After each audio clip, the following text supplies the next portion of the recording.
et la communauté vaste dans laquelle les acteurs, n'est-ce pas, sortent, je ne trouve pas véritablement de problème. Je pense que là où il faut quand même voir du noir, c'est que c'est le fait que plusieurs cherchent à médiatiser quelque chose qui devait rester purement secret ou bien confidentiel. Les autres font leur part, il faut qu'on le dise clairement. Les équipes européennes font leur part, mais on ne médiatise pas. Parce qu'ils ont chez eux une sorte de loi de l'omerta, le silence. Mais d'où vient-il que quand ce sont des équipes africaines qu'on étale la chose sur la place publique? Moi, je reste convaincu, ça fait partie de nos traditions, comme mes précédents co-discutants ont eu à dire. Et pour nous, si ça peut nous apporter un plus, n'est-ce pas, dans la place que le Cameroun occupe dans le classement FIFA, ou bien même dans les participations à la Coupe du Monde, nous savons que nous sommes arrivés jusqu'en quart de finale. Nous espérons au moins traverser les quarts de finale, peut-être, pourquoi pas, arriver en demi-finale ou bien en finale. Voilà ce qui compte pour nous. Merci à vous. Le quatrième dernier invité sur ce plateau, il représente le MRC, Emmanuel Bignam. Bonjour, bienvenue. Bonjour Bouba et bonjour à tous mes co-panélistes. Je renouvelle mes salutations patriotiques à tous les prisonniers du mouvement pour la renaissance du Cameroun et les rassure du soutien que nous allons continuer à les manifester auprès de leurs familles. Et je profite de l'occasion également pour saluer tous les acteurs qui ont contribué à la réussite du meeting du MRC hier dans la ville de Konsamba, qui est une ville historique pour l'opposition dans notre pays depuis les années 50 avec l'UPC. Donc le MRC a tenu un meeting d'installation du bureau régional nouvellement élu hier à Konsamba dans le cadre de notre fédération régionale du littoral 2. Alors on a comme l'impression que le MRC a une fois de plus encore bravé les interdictions des autorités administratives locales de cette circonscription administrative. Merci pour la relance, Bouba. C'est devenu notre sport favori. C'est-à-dire que... La défiance? D'être, pas la défiance, la résilience. La résilience. D'être toujours en train d'être chargé par les forces de maintien de l'ordre, censuré dans tout ce que nous voulons mener comme activité, frappé d'interdiction pour ce qui nous revient de droit en tant que parti politique républicain et qui respecte la loi. Le secrétaire de la Fédération régionale littorale 2 élu a fait plusieurs demandes de manifestations de réunions publiques au niveau des trois sous-préfets d'ailleurs, d'un Konsamba, sous-préfet Konsamba 1er, 2e et 3e, en proposant plusieurs sites, une dizaine de sites. Et toutes ces demandes ont été rejetées. Finalement, le sous-préfet de Konsamba 3 a donné la place de Ferré qui nous a été proposé par un ami politique, un homme que nous respectons beaucoup, monsieur Ferré lui-même, ça dit que c'est un des acteurs majeurs qui a contribué à l'essor, même pas l'essor, à maintenir la vie d'un Konsamba comme elle est aujourd'hui. C'est un monsieur qui a tout donné en Konsamba sur le plan économique. Et aujourd'hui, tout simplement parce qu'il accorde du soutien au MRC, puisqu'il estime que le MRC est en train de faire ce qui est bien pour les populations camerounaises. Et il se trouve que son hôtel a été scellé par la Société de recouvrement du Cameroun, qui avait une échéance de recouvrement de 2,5 millions sur cette échéance-là. Et puis, il les a donné plutôt 5 millions. C'est-à-dire que 2 fois l'échéance qui était recherchée, mais jusque-là, l'hôtel a été scellé à la veille du meeting. Donc, comme pour dire que nous sommes persuadés, nous ne sommes pas dans la supputation qu'il y a la main du régime de Yaoundé qui avait pour objectif de saboter une fois de plus ce meeting. Nous avons quand même, hier autour de 6h30, à 6h30 déjà, la gendarmerie nationale avec la police avait mis un dispositif pour bloquer systématiquement tous ceux qui allaient entrer, prendre la route de l'hôtel Ferré. Moi-même, j'y ai été bloqué en sortant. Donc, nous nous sommes arrêtés avec le régional pour demander qu'est-ce qui ne va pas. Et il y a un jeune gendarme très zélé, un capitaine, qui nous a fait savoir que le site de Ferré a été frappé d'interdiction puisque c'est scellé, nous ne pouvions plus tenir le meeting là. Or, à la veille, vendredi, le sous-préfet a rassuré le régional élu, Maître Tchoumen, que nous allons quand même tenir, même à partir du moment où le site... oui, puisqu'il y avait l'esplanade, il y a l'esplanade, le sous-préfet estimait qu'on pouvait tenir notre meeting à l'esplanade de l'hôtel Ferré. Mais jusque-là, les forces de maintien de l'ordre ont interdit cette tenue. Alors nous sommes rentrés chez le sous-préfet. Le sous-préfet nous a proposé d'aller à notre siège régional. Nous nous sommes rendus au siège régional et arrivés là-bas, les forces de maintien de l'ordre sont encore venues dans le but de provoquer. Provoquer, pourquoi je dis provoquer? Parce que devant notre siège, on a voulu installer un camion podium. Et ils nous ont dit qu'on ne devait pas traverser une rigole. Alors que le sous-préfet a dit qu'on devait tout faire pour essayer de mettre les choses en place et tenir la réunion et faire l'installation. Donc, jusque-là, ils n'ont aucun document du sous-préfet qui nous interdit peut-être de traverser la rigole ou quoi que ce soit. Et nous avons coopéré en disant que nous allons veiller à ce que la circulation ne soit pas bloquée. D'ailleurs, ce n'était pas le site qui était recherché par nous au départ. Puisque étant à l'hôtel Ferré, on était même éloigné de la ville. Jusque-là, les gars ont commencé à charger. Les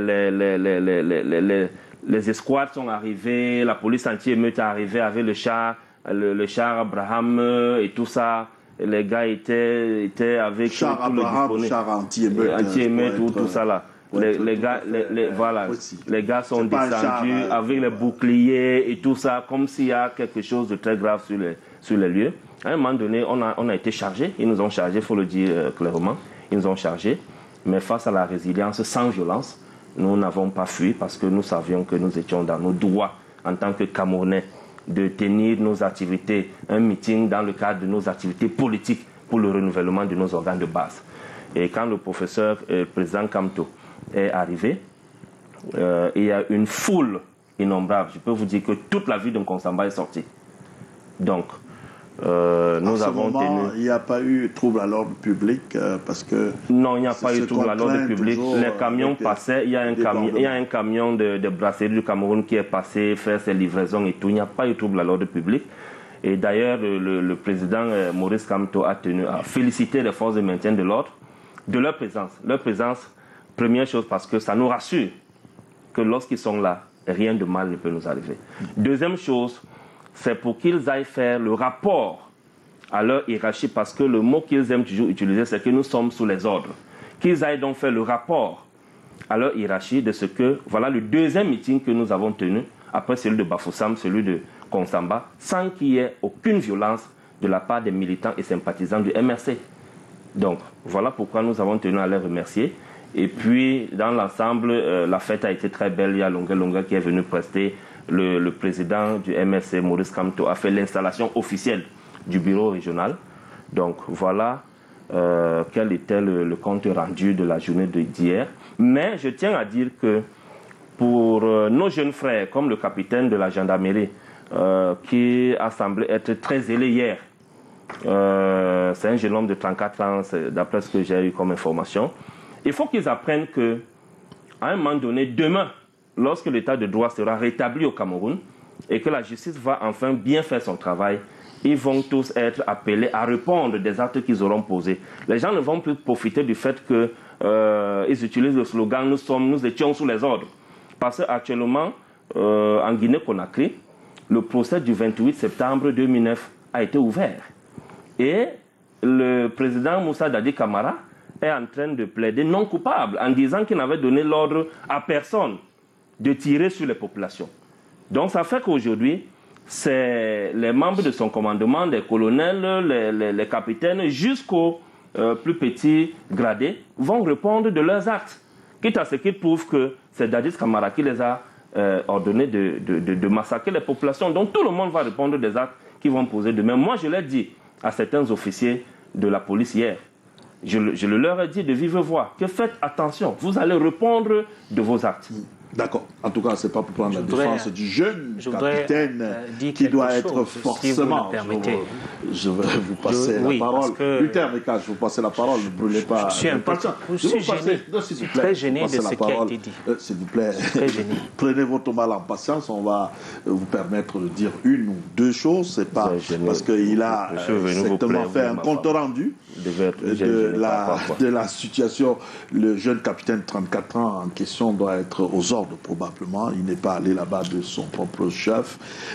Peut-être qu'il est commandant de compagnie. À sa tête, il doit avoir forcément un co-groupement, lieutenant-colonel qui... Son colonel lui a dit à 6h30 devant nous effectivement, d'écouter et de coopérer avec les ordres du sous-préfet. Devant nous, son colonel était là, il rentrait du sport. Ok, d'accord. Ok, bon, ben, merci. Peut-être vraiment pour... Oui, juste pour dire qu'il est tout à fait normal qu'il y ait l'expression démocratique dans notre pays.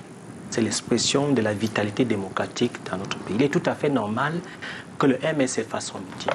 Mais ce qui n'est pas normal, c'est la défiance de l'autorité. Je tiens à rappeler aux téléspectateurs que le parti qui s'exprime est un parti qui a créé un président factice et qui a créé l'imbroglio pendant tout un temps en créant, n'est-ce pas, des soulèvements populaires pour chasser le régime en place. Je voudrais le signifier. Je voudrais signifier que le parti qui s'exprime est un parti qui a parfois interpellé le président français en disant que Paul Biya tue les gens au Cameroun et que Paul Biya est en train d'organiser un génocide au Cameroun.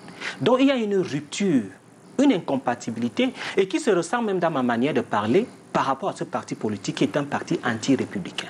Je crois que le MRC doit rentrer dans la République et respecter l'autorité et accepter l'autorité du président Paul Biya qui a été voté par tous les Camerounais. Et c'est de ça qu'il s'agit. Donc il ne faudrait pas qu'il vienne... le capitaine n'était pas aux ordres, il était au service de la République. Parce que quand un parti qui est chargé de mauvaises intentions, qui est mal intentionné, qui veut diviser le pays en deux, se déplace, moi je crois qu'il faut même exfiltrer les gens pour qu'on puisse savoir qui entre, qui sort, parce que c'est extrêmement dangereux ce qu'ils ont fait. C'est ce parti... Maurice Kamto est le seul président de parti où on a cassé une ambassade, on a commencé à mettre ses effigies partout. Et il n'a jamais renié cela. Il ne s'est jamais désolidarisé de cela. Donc, Monsieur Meka, vous-même, vous répondrez un jour des actes par rapport au discours incendiaire que vous tenez devant l'opinion publique camerounaise et l'opinion publique internationale. Parce que je dis ça aux Camerounais. Le moment venu, vous ne pourrez plus dire que vous êtes responsable. Qui sont témoins. Je dis ça aux Camerounais qui sont témoins. Il y a des passeports qui ont disparu. Il y a des passeports qui ont disparu.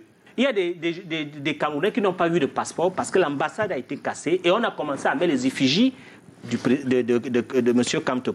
Je voudrais conclure en disant que l'expression démocratique doit être en respect avec l'autorité compétente. Et il est tout à fait normal qu'après, avant un meeting comme ça, que vous rencontrez les autorités, les hautes autorités, que vous donnez votre intention de bonne foi pour faire un meeting et que vous donnez un certain nombre de garanties qui permettent que le meeting va se tenir en bonne et due forme. Et le RDPC qui brûle les maisons des sous-préfets, qui barre les routes. C'est pas le RDPC, pour le renouvellement de ces organes de base. Ce sont des militants qui malheureusement les armes à feu pour menacer leurs militants qui sont les citoyens camerounais. Ont-ils souvent eu besoin de manifester leur bonne foi quand ils ont les manifestations publiques ou les réunions publiques? Je pense que non. Tous les meetings la journée du 6 novembre au Cameroun, qui est devenue une fête nationale, qui est inscrite dans le calendrier des fêtes nationales du Cameroun, est-ce que le RDPC a eu besoin de qui que ce soit pour manifester leur bonne foi et manifester, chaque année cette fête-là? Faites attention avec le discours que vous tenez, monsieur. Mais c'est vous qui tenez un discours dangereux en voulant mettre la population. Tout à l'heure, j'ai planté le décor en démontrant que actuellement, mais votre discours même était dangereux. Maintenant, M. Meka n'a pas à conclure. Il n'a pas à conclure sur le rapport que j'ai fait de l'installation de notre fédération. Mais vous avez fait un rapport pratiquement biaisé du MRC Mungo hier. Donc il n'a aucune conclusion à dire, ni à dire que je le mets mal à l'aise. Il n'est pas mon épouse sur ce plateau pour qu'il soit à l'aise. Non, c'est vos propos qui me tiennent mal à l'aise. D'accord, merci. C'est vos propos qui me donnent mal à l'aise. Cher monsieur, c'était juste une mise en bouche qui va nous permettre de glisser à travers une petite transition qui nous permettra de prendre la grande thématique consacrée à ce programme. Juste une virgule. Vous ne pouvez pas nous laisser sur le plateau comme une élection de l'étranger. Il parle quand même de la nation, il parle de notre pays. Je crois que vous nous permettrez... Allez-y, parce que c'était pas... Je ne veux pas être long. D'accord, ok. Voyez-vous, l'histoire est incroyable. Quand j'entends ce discours, je me souviens, nous étions dans les années 90, n'est-ce pas? J'entends ce débat que nous avions entre faut-il instaurer la démocratie au Cameroun ou pas. Moi, je crois que depuis 90, on a fait beaucoup de progrès. Et notre présence sur ce plateau est l'expression, n'est-ce pas, des combats de cette période-là. Moi, je pense également qu'il faut que nous comprenions que les combats que nous menons en interne n'ont même plus de sens. Et qu'aujourd'hui, dans ce monde multipolaire qui est en train de se construire, ce sont les États qui concurrencent d'autres États. Et qu'en réalité, nous devions nous comporter en interne comme une seule équipe pour aller conquérir des marchés, pour aller conquérir, n'est-ce pas, des positions dominantes dans les grandes organisations internationales. Et qu'il va falloir qu'un matin, nous ayons une démocratie apaisée. Cette façon de regarder la politique comme le lieu de tous les conflits m'est insupportable. Voyez-vous, je suis content de voir que le MRC réussit quand même à faire ses réunions et ses meetings. Mais je pense qu'il faut aller plus loin. Il faut trouver un médium où tout le monde est moins d'accord sur les fondamentaux. Qu'il n'y ait plus ce type de regard des uns vis-à-vis des autres. Les partis politiques ne sont pas des ennemis. Ce sont des adversaires qui se battent pour la conquête d'un pouvoir et pour gérer notre pays. Et donc moi, je suis toujours inquiet quand je vois ces discours et ces combats fratricides qui font que finalement, on a peur que deviendra ce pays demain. Si effectivement, comme dit Binyam, il garde en lui cette rancœur en disant que demain vous verrez, vous répondrez de vos actes, nous devons faire attention d'un côté comme de l'autre, de menacer, n'est-ce pas, nos propres citoyens. Et je prends un pari, M. Bouba, si Dieu nous donne encore le temps, d'ici quelques années, dans 5-10 ans, quand on regardera ce type d'émission, on va se dire, mais c'est pas possible, nous étions tous à côté de la plaque, parce que finalement, on se sera rendu compte que, soit par le jeu de l'alternance politique, soit par le jeu des consensus politiques, on sera arrivé, n'est-ce pas, à ce que moi j'appelle une véritable démocratie apaisée. Le fait d'aller à la gouvernance, ce n'est pas quelque chose de simple, c'est même plus compliqué. C'est très compliqué de prétendre diriger le Cameroun. Parce que le Cameroun est un pays complexe. Et quand ceux qui prétendent, ceux qui croient qu'ils auront la capacité demain de diriger ce pays, doivent comprendre qu'ils sont obligés de faire des compromis, de chercher des consensus pour que nous puissions avancer. Il n'est pas bon, il n'est pas bien que ceux qui portent la parole du pays et ceux qui prétendent la porter demain soient en conflit permanent. Je voulais faire cette observation pour rappeler les uns aux autres, n'est-ce pas, un peu d'apaisement. Raoul? Je voulais aussi dire que on n'est pas forcé, n'est-ce pas, d'adopter la démocratie si on ne peut pas accepter ses fondamentaux. Et je pense que si je m'en tiens au discours du président de la République, lui-même il a eu à dire que je voudrais qu'on retienne de moi, n'est-ce pas, le souvenir de celui qui aura apporté la démocratie et la prospérité. Mais aussi et surtout que les Camerounais n'auront plus véritablement besoin d'emprunter le maquis, n'est-ce pas, pour exprimer leurs opinions. Je m'en tiens à cela et je crois que si c'est sur cette voie qu'on est en train d'aller, qu'on essaie d'aller, et je suis d'accord avec le bâtonnier, qu'il faut penser véritablement à une démocratie apaisée. Parce qu'on voit même ça sur les plateaux. C'est-à-dire que lorsqu'un panéliste prend la parole et déroule des ordres de réflexion, ou bien des orientations théoriques qui ne coïncident pas parfois avec celles voulues par les acteurs politiques sur le plateau, on commence, n'est-ce pas, à lui coller, n'est-ce pas, des étiquettes, des attributs. Et ce ne sont pas dans la plupart des cas des étiquettes qui vont dans le sens de penser une société inclusive. C'est plutôt dans le sens, n'est-ce pas, de penser une société d'exclusion. C'est dire, voilà les ennemis, voilà les bons, voici les méchants. Un peu comme dans un monde véritablement manichéen. Ce manichéisme-là, le Cameroun n'en a pas besoin. Nous avons beaucoup souffert et on le sait. Merci, cher monsieur. Je crois que tout le monde s'est exprimé sur la question. On prend une courte pause, on se retrouve derrière pour la première thématique.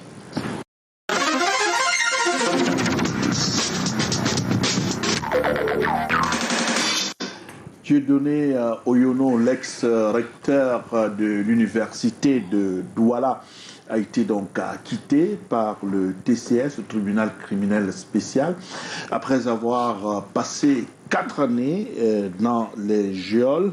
Et du coup, on se pose la question sur les méthodes de l'opération Épervier. 4 ans après, qu'est-ce qui va se passer?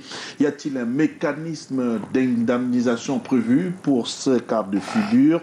Autrement dit, on va avoir un peu l'opportunité même de ces procédures du côté du tribunal criminel spécial. Je commence par vous pour planter le décor, monsieur le bâtonnier. 4 ans après avoir séjourné dans les geôles, un matin, on dit vous êtes acquitté.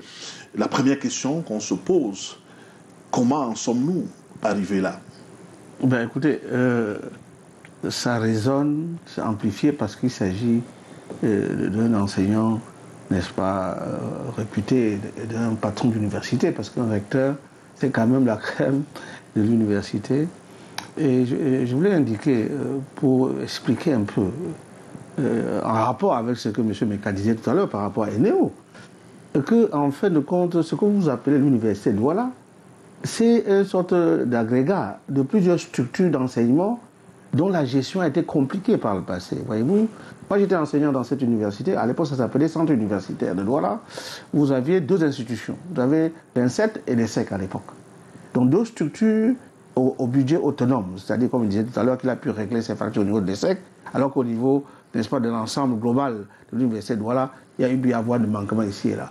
Donc vous avez ces 2 structures initiales.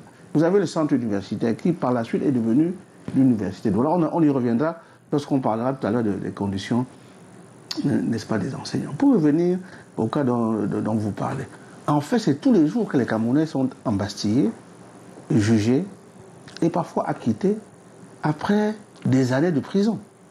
On n'en parle pas parce que finalement, quand ils sortent de là, ils se disent « Ouf, je l'ai échappé belle » et ils ne revendiquent pas. Parce que le Camerounais a pris l'habitude de ne pas revendiquer ses droits. En ce qui concerne, n'est-ce pas, le cas précis dont vous parlez par rapport au TCS, lorsque nous discutions avec le défunt ministre, le premier ministre Amadou Ali, autour du code de procédure pénale, on s'est posé la question, quid de ceux qui ont été poursuivis et acquittés? On fait quoi d'eux?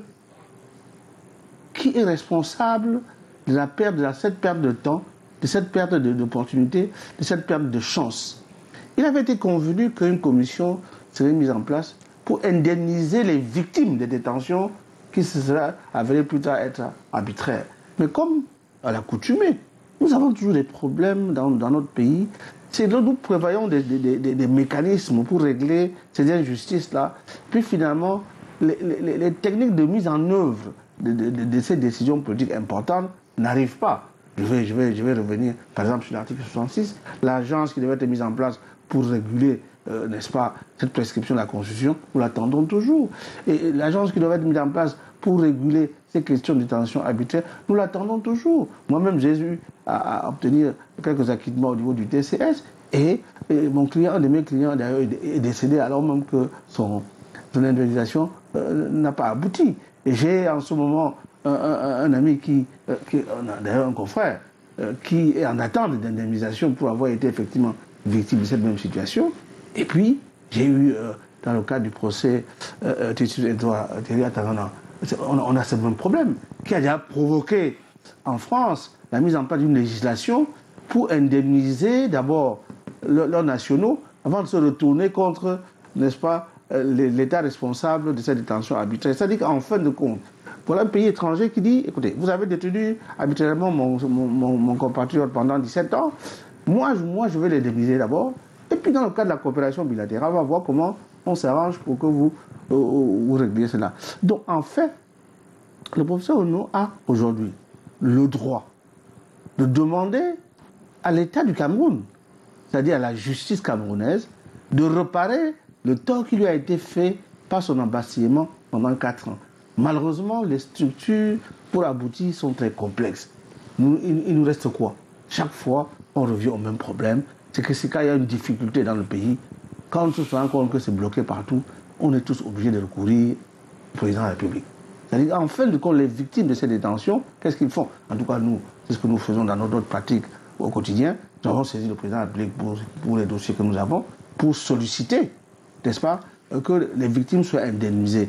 Et avant le départ vers l'Orient éternel du ministre Fouman, c'est lui qui s'occupait de cela. Mais depuis qu'il n'est plus là, c'est très compliqué. On ne sait plus qui a repris la suite, parce que nous notons aujourd'hui que son remplaçant n'a pas les mêmes amplitudes politiques, n'a pas les mêmes réseaux politiques pour gérer ce type de difficultés. Et je pense qu'il faut mettre en place des structures transparentes. Il faut mettre en place une agence. Ça permettra de responsabiliser les acteurs de la justice, tous ce qu'ils sont, c'est-à-dire magistrats, avocats, etc., pour qu'ils sachent que chaque décision qui est prise contre un citoyen, contre la liberté d'un citoyen, contre les droits d'un citoyen, contre les biens d'un citoyen, peut causer des dégâts parfois irréparables. Et que la question de la présomption de culpabilité, que l'on observe de plus en plus dans notre pays, soit, n'est-ce pas, levée au profit de la présomption d'innocence. Dans des systèmes de droit ressemblant aux nôtres, en fin de compte, il est prescrit que sauf pour des crimes flagrants, c'est-à-dire pour des choses où on peut en flagrant délit, d'assassinat ou de vol, etc., on ne met pas les gens sous mandat de dépôt. On vous juge d'abord. Première instance, deuxième instance, pour cour de cassation. Ce n'est qu'après la cour de cassation qu'on entre en exécution du jugement. Vous verrez au demeurant, pour un pays que nous citons souvent, que certains chefs d'État ont été condamnés en instance, en appel, ils ont fait pouvoir en cassation, et on attend que la Cour suprême vide sa saisine avant de les appréhender et de mettre en détention. Ça éviterait ce que moi j'appelle ces erreurs judiciaires et parfois ces manipulations de la justice aux fins de règlement de compte. C'est le deuxième recteur de l'université. Je fais un clin d'œil à mes cas, c'est le deuxième recteur de votre université qui est embastillé. Parce que le professeur Bekolo est embastillé. Et à l'analyse, on se rend compte que de plus en plus le dossier s'étiole. Vous comprenez? On se rend compte que dans les débats, c'est très compliqué de faire avancer ces dossiers-là.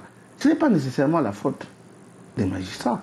Parce que quand vous avez un dossier qui traîne beaucoup, c'est que vous avez beaucoup de magistrats qui sont dans le doute et qui évitent de rendre ces décisions parce que la pression est parfois très forte sur eux. Et moi j'invite ces victimes de ces détentions injustifiées, puisque le juge a dit qu'il est acquitté, à se joindre à tous ceux qui, comme ceux de nos clients que nous pilotons, pour qu'il y ait une pression suffisamment forte afin qu'ils soient effectivement indemnisés. Ça enverrait un message fort aux magistrats dans leur responsabilité, puisque la loi dit que dans sa décision, le magistrat, n'est-ce pas, n'a de compte à rendre qu'à 2 concepts, sa conscience et la loi. Une fois qu'on vous demande d'aller en dehors de la loi, vous avez l'obligation, n'est-ce pas, de résister à des ordres illégitimes et illégaux. Voilà donc, en première prise de parole sur ce point, ce que je voulais dire. Alors, Luther Meka, est-ce que cela ne pose pas la question de la procédure? Parce que c'est vrai, c'est le magistrat qui doit s'appuyer sur son impérium pour rendre une décision et même sur la loi qui encadre cette décision, mais davantage, il y a d'abord des officiers de police judiciaire qui font un travail préalable, et ces officiers de police judiciaire sont soit au TCS, il y a un travail, une enquête préliminaire qui doit être transmise au niveau du TCS, mais on a comme l'impression que on bâcle ces étapes-là pour vite s'accaparer de la personne qui est très vite rattrapée et maintenant jetée en prison comme un malpropre. D'abord, je voudrais saluer le professeur Yonom qui reçoit tous mes amitiés. Je suis content pour lui. Et je suis d'autant plus content pour lui parce que c'est lui qui m'a permis finalement de m'inscrire en thèse en 2016-2017 pour une histoire qui avait duré près de 5 ans. Donc c'est quelqu'un de bien et je crois que peut-être c'est pour ça qu'il a été relaxé, je ne sais pas. Bon, disons qu'au-delà, n'est-ce pas, de la texture du droit que je laisse au grand maître du droit que j'admire et qui est sur le plateau, je voudrais quand même dire que j'ai quand même un certain nombre d'interrogations sur la procédure et peut-être Maître Tchunga reviendra de long à large. Parce qu'il y a d'abord le conseil budgétaire de discipline au Consupé, il y a la police judiciaire, il y a les juges d'instruction. Je crois que toutes ces étapes doivent tout de même avoir un certain nombre de preuves, un faisceau de preuves qui permettent à ce qu'une personne soit arrêtée. Donc, je me pose des questions, nettement, sur le travail, n'est-ce pas, de toutes ces instances par rapport à l'arrestation. Je n'aime pas beaucoup embastillement, c'est un terme un peu trop politique. Je préfère arrestation, n'est-ce pas, d'un Camerounais. Mais d'un autre côté, je me dis qu'il y a des suspicions, parce que vous savez que quand quelqu'un a maille à partir avec la fortune publique, et dont on parle des milliards, on a toute l'impression qu'il s'agit de gros enjeux qu'il faille nécessairement le sécuriser, c'est-à-dire faire ce qu'on appelle les arrestations préventives. Et nettement, cela peut aussi s'expliquer souvent du fait que beaucoup, n'est-ce pas, de ceux qui ont pu avoir maille à partir avec la fortune publique se sont évaporés dans la nature.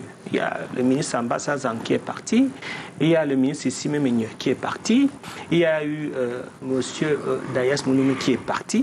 Donc, tous ces mécanismes font en sorte qu'il y ait, n'est-ce pas, des suspicions qui permettent à ce que, n'est-ce pas, il soit sécurisé, qu'il y ait des arrestations préventives pour pouvoir, n'est-ce pas, faire en sorte que les enquêtes puissent aboutir. Alors, ça crée véritablement un problème, notamment, non seulement un problème, mais aussi, j'allais dire, un avantage.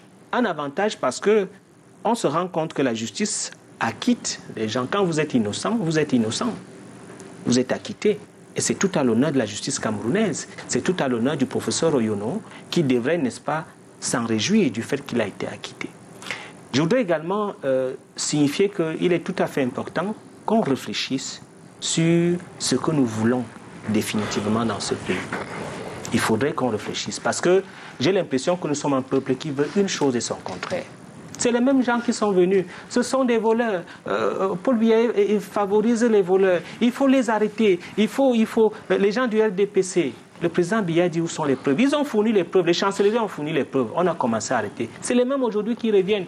Les règlements de compte. Tel voulait être président. À un moment, il faudrait qu'on s'arrête et qu'on se demande qu'est-ce que nous voulons. Est-ce que nous voulons une justice établie? Est-ce que nous voulons, j'allais dire, un combat, un assaut pour ceux qui ont maille à partir avec la fortune publique, ou nous voulons effectivement un pays laisser faire? Je voudrais conclure en disant qu'il ne faudrait pas déconcentrer le chef de l'État. Le chef de l'État a promis aux Camerounais, il nous a promis qu'il va lutter contre la corruption. Et il est en train de lutter contre la corruption. Il y a certainement des imperfections de part et d'autre, mais on ne peut pas jeter tout le bassin avec l'eau du bébé. Il y a des choses, il y a des acquis qui ont été faits et nous devons maintenir ces acquis. Alors, parlant d'imperfection, quand on cause du tort à quelqu'un, 4 années durant, cela entame son intégrité, son image. Est-ce qu'on peut parler véritablement aussi simplement d'une erreur judiciaire? Autrement dit, est-ce que ça ne démontre pas par A plus B la légèreté avec laquelle les procédures sont menées? Bon, déjà, je voudrais relever une chose très importante ici, c'est que le tribunal criminel spécial, cette institution judiciaire a toute sa place au Cameroun. Dans le contexte de ce que nous vivons en ce qui concerne une corruption galopante dans notre pays depuis des décennies aujourd'hui. Donc, c'est une institution qui a toute sa place et qui mérite beaucoup de respect. Et elle a tout à fait le droit de se saisir d'une affaire de deniers publics qui est à partir de 50 millions, selon ce qui est stipulé dans son... Bon, maintenant, là où ça fait mal, c'est que je tiens d'abord pas à féliciter, à apporter mes encouragements au professeur Oyono pour le préjudice qu'il a subi. Qu'est-ce qui devient après? Son image entamée, sa réputation, sa notoriété, sa confiance auprès de ses amis, sa famille, ses partenaires. Et qu'est-ce qui sera fait? Et ce sont autant de questions que beaucoup de Camerounais qui sont victimes des abus de notre justice se posent au quotidien. Je ne vais pas seulement m'attarder sur le TCS, mais je vais parler de toutes les juridictions de notre pays en général. C'est-à-dire que je vais faire une petite analyse pour voir pourquoi est-ce qu'on en est là aujourd'hui, ou bien qu'est-ce qui ne va pas. Mais pour le faire, je vais aller dans le sens de ce que le bâtonnier a indiqué tout à l'heure, qu'à un moment donné, sortons de la façon de faire des analyses micro au niveau de notre pays. Faisons un peu les analyses macro et comparons-nous aux autres, ne serait-ce qu'aux voisins africains.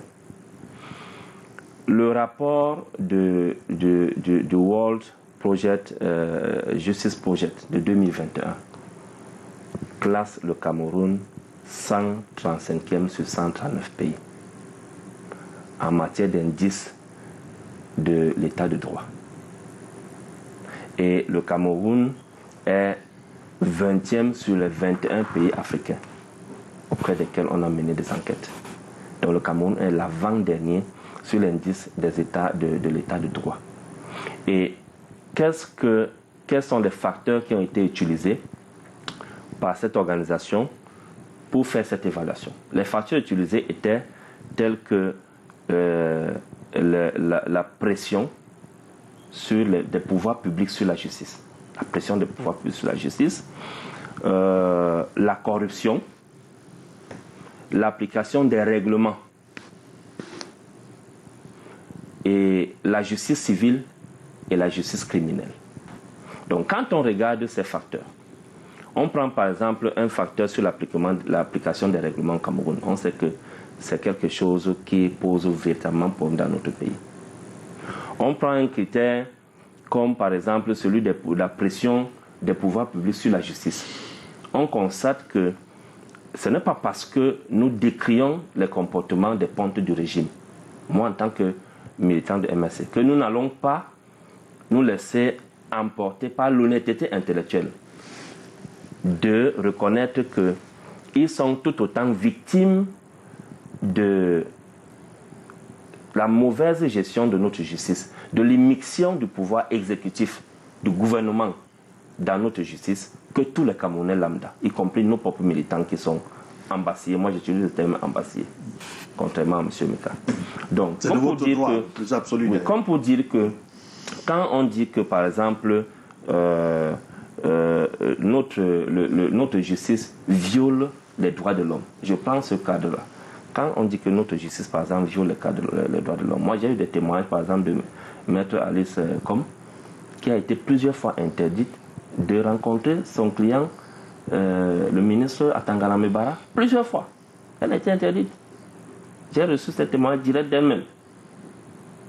Donc, on a des cas comme ça qui sont légion. On a, par exemple, le Cameroun a ratifié à certaines conventions, à certains accords, comme par exemple la convention pour contre la torture, pour la lutte contre la torture, les traitements inhumains et dégradants. Le Cameroun a ratifié par exemple au pacte international relatif aux droits civils et politiques. Mais on constate que les prisonniers et les détenus au Cameroun continuent à être maltraités. Regardez le cas du professeur Mendozé. Vous voyez dans quelles conditions il a été détenu. Vous regardez les prisonniers politiques. D'autres clichés sur les droits de l'homme. Sur les droits de l'homme. On voit constamment les prisonniers. On voit constamment les prisonniers du droit commun. Mais on est là, on nous parle de la justice camerounaise. On voit constamment les prisonniers du droit commun être enchaînés sur les lits d'hôpitaux étant malades. Enchaînés constamment. On a vu Yves Michel Fotso parlant de la torture, crier qu'il meurt de faim dans sa cellule. On a vu une vidéo qui est devenue virale. Il criait « j'ai faim, je veux manger, j'ai faim, vous voulez me tuer de famine ?» Donc c'est autant de choses que nous décrions. Donc quand le Cameroun occupe de tels rangs, ça ne nous honore pas. Parce que vous voyez que les pays qui sont premiers, j'ai relevé ici par exemple, les pays qui sont premiers, il y a le Ghana. Ce sont des pays où l'expression démocratique est très avancée. Et ce sont des pays aujourd'hui qui sont prospères. Et il y a l'Afrique du Sud qui est deuxième, le Botswana. Ce sont des nations qui ont des modèles économiques très avancés où le taux de chômage est très réduit. On a le Sénégal, la Tunisie, le Malawi, le Maroc, le Cameroun est avant-dernier. Donc vous voyez que le fait de ne pas avoir une justice équitable, qui fait bien son travail, qui a les mains libres, qui est débarrassée de toute pression du gouvernement, nous empêche non seulement d'ancrer la démocratisation de notre pays, mais en même temps d'être prospère. Parce qu'une mauvaise justice décourage des investissements. Elle est contre-productive dans la création des richesses, la réduction du chômage, ainsi de suite. Alors Raoul, est-ce qu'on peut dire que cela démontre à souhait le non-respect, la séparation du pouvoir entre l'exécutif et le judiciaire? Est-ce qu'on a là une preuve que l'exécutif a pris, on va dire entre guillemets, à essayer de chapeauter ou alors de donner des instructions pour que, par exemple, l'ex-recteur soit donc embastillé, pour ne pas donner un terme qui ne plaît pas à Luther Meka, et que par la suite, qu'on constate qu'il y avait une erreur judiciaire.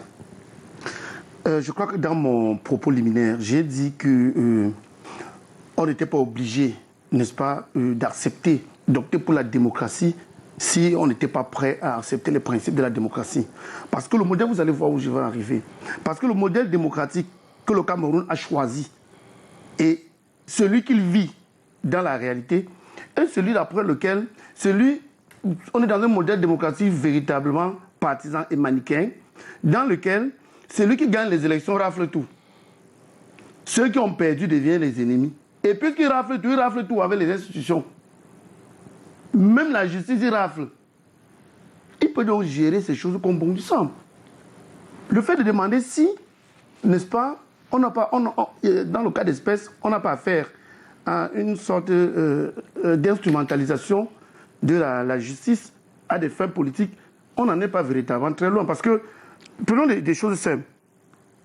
Si on veut parler comme au quartier, on arrête quelqu'un, on parle enfermé.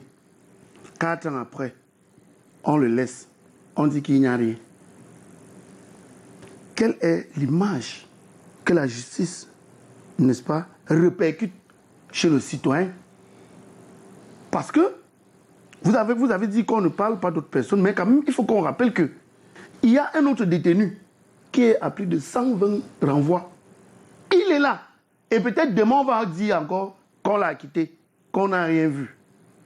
Mais au juste, les lois qui codifient le contrat social devraient, en plus d'être des actes de puissance, devraient au préalable être des actes de sagesse.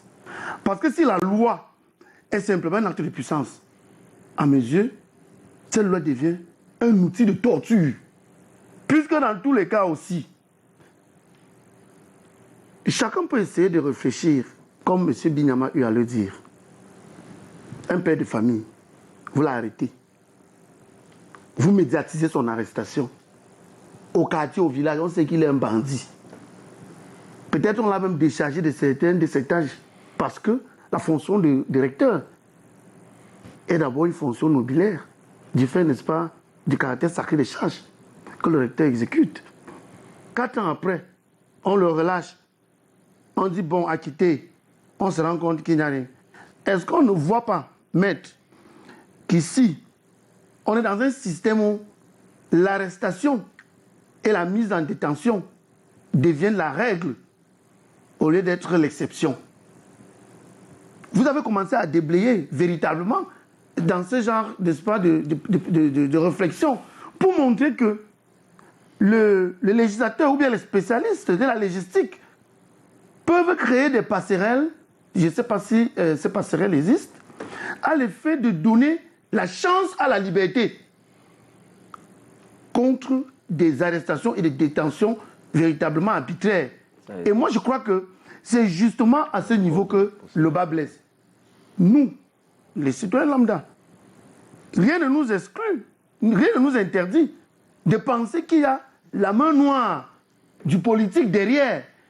Est-ce qu'il n'y a pas des luttes politiques croisées au sein, n'est-ce pas, du RDPC et dont les plus forts qui ont raflé la mise après les élections décident d'utiliser une partie de leur rapine, n'est-ce pas, pour embasser et encastrer les autres. Et en fin de compte, comment est-ce qu'on peut penser une société, comme je l'ai dit au départ, inclusive, lorsque ceux qui ont le pouvoir utilisent ce pouvoir non pas pour relever ceux qui tombent, mais pour les renverser davantage? Moi, je crois que ça devient très grave pour moi. Alors, monsieur le bâtonnier, est-ce que quand on essaye de voir que la lutte contre la corruption était la bienvenue, il fallait bien sûr essayer de mettre hors d'état de nuire tous ceux qui se sont accaparés des biens publics à travers cette opération épervier. Aujourd'hui, quand on voit comment les choses se passent avec beaucoup de recul, quel crédit peut-on donner à cette opération baptisée Opération Épervier?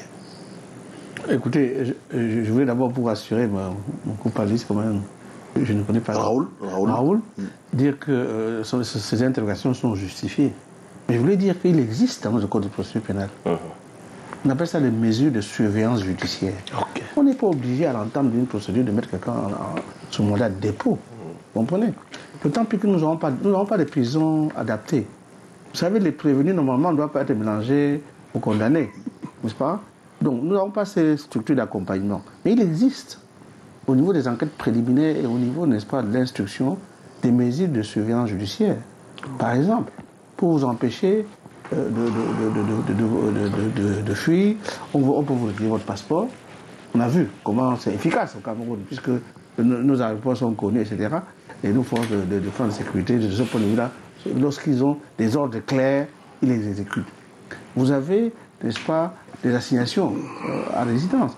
Vous avez le juge d'instruction pour vous demander, n'est-ce pas, de pointer à un commissariat tous les 5-6 jours, toutes les semaines, pour qu'on vérifie que vous êtes toujours sous main de justice.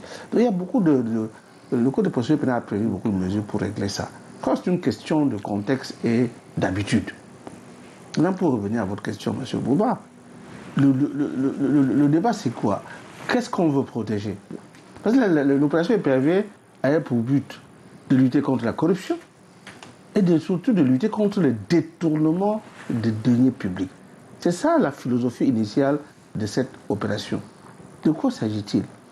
Il s'agit de fonds que le Cameroun a donnés à l'État pour assurer notre bonheur collectif.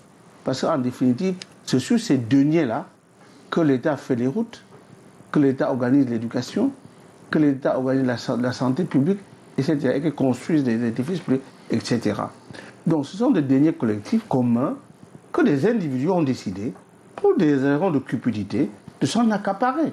Quand le président de la République dit qu'il veut lutter contre ça, qui peut être contre? Moi, je vous défie de me dire un seul Camerounais qui peut être contre une telle volonté politique. La vérité, c'est quoi? C'est d'abord qu'on a biaisé le combat. Au lieu d'y aller franco, notamment en disant, écoutez, nous savons ce que gagne chacun dans ce pays. Un fonctionnaire, on sait ce qu'il gagne. Un enseignant, on sait ce qu'il gagne. Hein? Et vous avez des secteurs qu'on appelle les professions libérales et les hommes d'affaires qui... Ça dépend de sa chance du jour. Ça dépend de son client. Est-ce qu'il a vendu, n'a pas vendu? Il peut faire des bénéfices ou pas faire des bénéfices. Il peut être riche et pauvre en même temps parce qu'il peut tomber en faillite, etc. Alors que le fonctionnaire, lui, c'est constant. Ce sont les privilégiés, en fait, de la cité. Puisqu'il a un parcours professionnel qui peut être suivi, tracé et évalué. Et ses revenus sont constants. Donc on sait combien il gagne. Entre salaire et prime, on sait. Alors, si l'État veut protéger la fortune publique, c'est très simple. Quand vous entrez en fonction, vous déclarez vos biens. C'est l'article 66. Vous déclarez vos biens.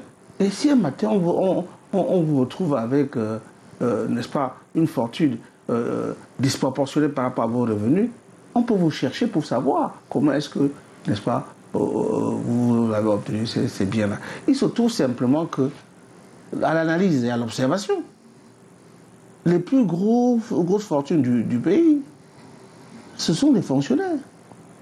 Comment font-ils pour s'accaparer d'autant de biens.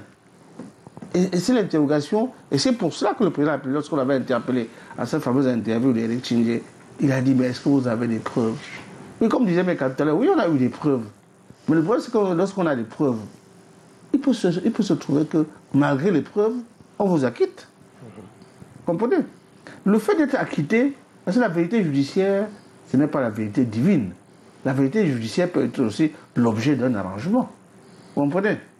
Donc par conséquent, si nous voulons régler de manière pérenne le problème de l'indépendance de notre justice, il faut fixer des règles générales, impersonnelles pour tous, qui s'appliquent à tout le monde, qui se trouve dans la même situation. Ne pas créer, n'est-ce pas, des législations à géométrie variable, comme celle qui a été prise pour permettre, n'est-ce pas, aux détourneurs de deniers publics de moins de 50 millions d'être systématiquement condamnés à vie, et permet à ceux qui ont détourné à plus de 50 millions, éventuellement de pouvoir être libérés lorsqu'ils ont restitué, n'est-ce pas, le corps du délit. Ceci crée dans l'opinion un esprit d'inégalité qui frustre la majorité des justiciables. C'est un peu comme si on avait créé une justice de privilégiés, pas une justice du Vegom Pécous. Et c'est ça qui fait qu'en définitive, quand nous allons devant ces juridictions, bon, moi je ne suis pas d'accord avec mon ami Niem lorsqu'il dit que le TCS c'est très bien. Moi je suis fondamentalement contre toutes les juridictions d'exception. Chaque fois que vous créez un statut d'exception dans le cadre d'une république, vous créez des frustrés, vous créez des frustrations. Et je veux ici dire que le corps spécialisé, parce que vous avez parlé d'enquête, le corps spécialisé des officiers de police judiciaire auprès du TCS, on aurait bien aimé étendre cela à tous les Camerounais et à tout le pays. Parce que s'il y a une instance où les droits de la défense sont souvent respectés, c'est devant ces juridictions-là. Moi, j'y ai plaidé souvent, et puis je peux vous assurer que toutes les questions juridiques qui sont posées sont réglées. Non pas par des arrangements, mais par des décisions qui justifient la posture du TCS. Alors, pour terminer, je voulais dire que, en fait, le cas du professeur Ono nous interpelle. Pourquoi? Le cas du professeur Ono, parce qu'il est au carrefour de toutes ces contradictions de notre justice. Parce qu'aujourd'hui, je ne suis pas certain, et j'espère que le débat de ce matin aura servi au moins à ça, je ne suis pas certain qu'il réfléchit à se faire indemniser. Parce que la peur de notre justice est devenue quelque chose de terrible. Vous savez, les gens aujourd'hui, quand ils ont un problème, ils ne vont plus en justice. Si ce n'est pas important, ils préfèrent laisser passer. Si c'est important, ils préfèrent essayer de chercher, n'est-ce pas, un arrangement à l'amiable. Moi, je vais vous citer un cas que j'ai réglé cette semaine. Un très haut gradé de notre armée, un monsieur respecté, qui a été attaché d'ambassade, qui avait une créance contre un homme d'affaires. Il cherchait depuis comment faire pour rentrer dans ses fonds. Et quand il a eu déclenché la machine répressive, il se trouve que j'ai vu son nom, et moi je le connaissais, je l'ai appelé. Je lui ai dit, mon colonel, je ne suis pas certain que ce soit la bonne voie. La meilleure voie, c'est de voir comment vous pouvez récupérer votre dû. Ah, il m'a dit, oh, bah, tu vois, mais heureusement que tu m'as appelé. Bon, écoute, je te donne mandat pour le faire. On a réglé ça. Pourquoi il y a de plus en plus d'arbitrage dans les contentieux d'affaires au Cameroun? Parce que les contentieux d'affaires au Cameroun, malheureusement, ça traîne. Quand vous avez une créance sur un débiteur qui dure 10, 15, 20 ans, comment voulez-vous que, n'est-ce pas, la confiance à la justice soit restaurée? Et enfin, nous avons dans notre pays ce qu'on appelle le principe de la séparation des pouvoirs. Nous avons un pouvoir législatif, bicaméral, un pouvoir exécutif et un pouvoir judiciaire. Et le principe de la séparation des pouvoirs veut qu'aucun de ces trois pouvoirs n'interfère dans le champ de l'autre pouvoir.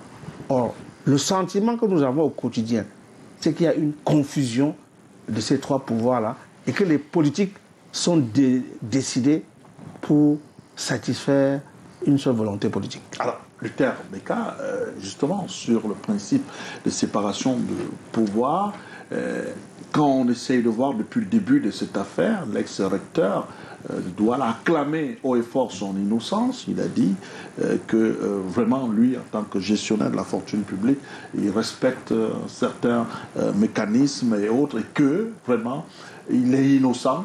Maintenant, aujourd'hui, il a été acquitté, donc effectivement, il était bel et bien innocent. Est-ce que sur l'opération Épervier, on ne peut pas dire que c'était une opération d'épuration ou alors tout simplement une opération de règlement des comptes? Je voudrais d'abord poser en préalable un débat philosophique, politique, pour dire que la liberté, la séparation des pouvoirs est évanescente, c'est-à-dire qu'elle n'existe pas en soi. Pourquoi? Parce que celui qui a eu le mandat de conduire la République est le garant des institutions. Je parle de ce principe.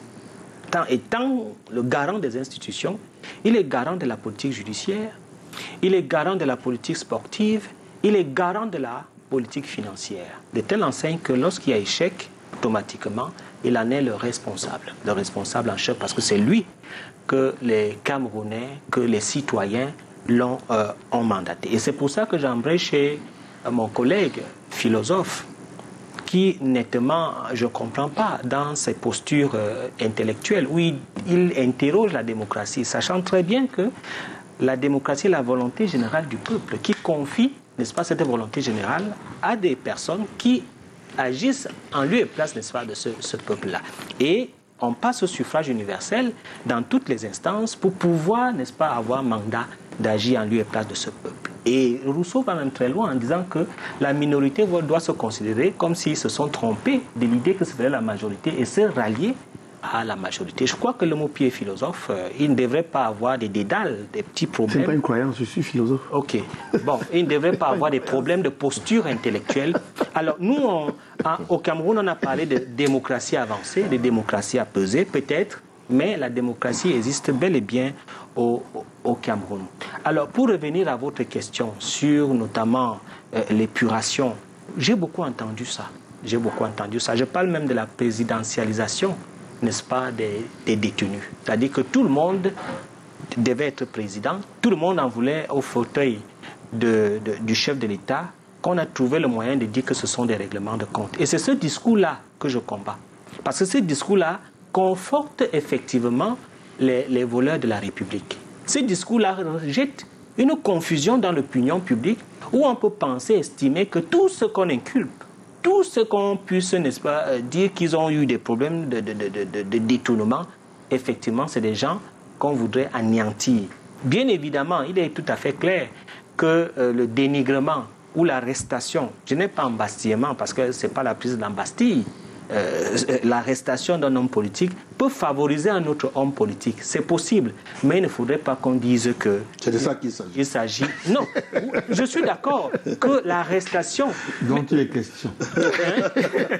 Je suis d'accord que l'arrestation objective, n'est-ce pas, d'une personnalité peut, n'est-ce pas, favoriser une autre personnalité. Autant que le décès. Lorsque quelqu'un qui est en fonction décède, cela favorise effectivement qu'il y ait une certaine atténuance. Mais il ne faudrait pas dire systématiquement qu'il s'agit de système d'épuration. Alors, il faut qu'on maîtrise les faits.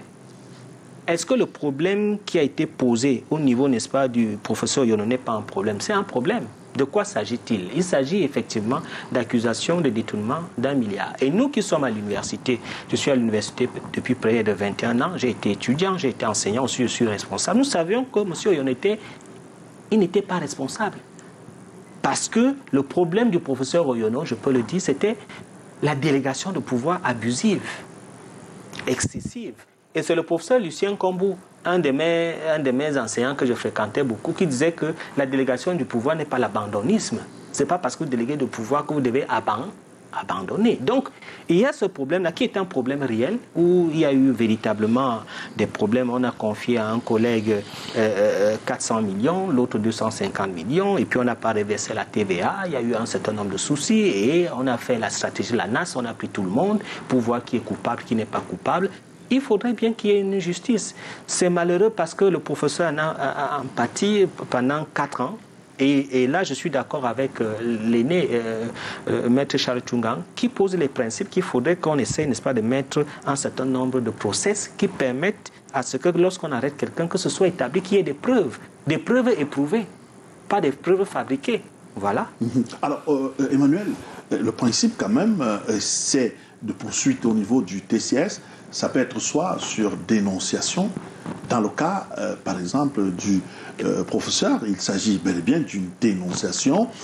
Et ceux qui l'ont dénoncé aujourd'hui, après il est acquitté, comment ça va se passer ou comment est-ce qu'ils vont regarder le professeur? Autrement dit, avait-il des agendas cachés pour le faire en ce moment-là?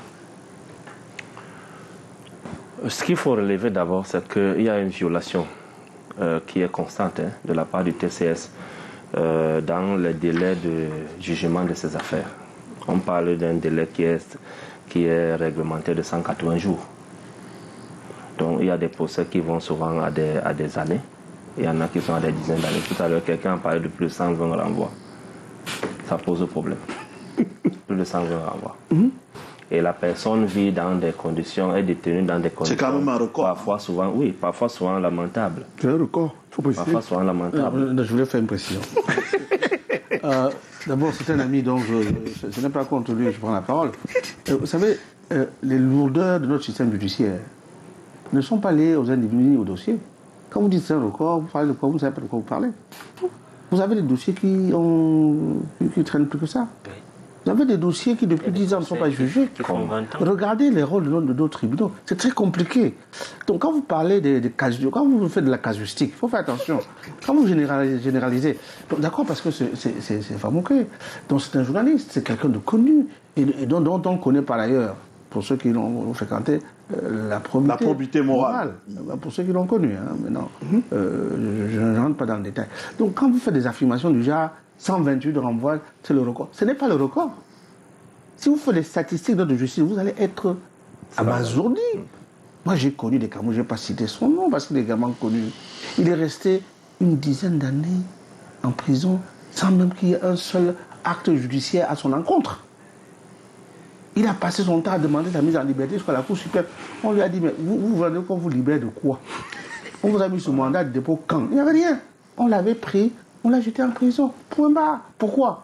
Et je reviens à Meka pour lui dire que quand vous dites que le président de la République est responsable de tout, c'est très grave ce que vous dites. Je n'ai pas dit qu'il est garant. Non, je m'excuse. Non, vous allez il va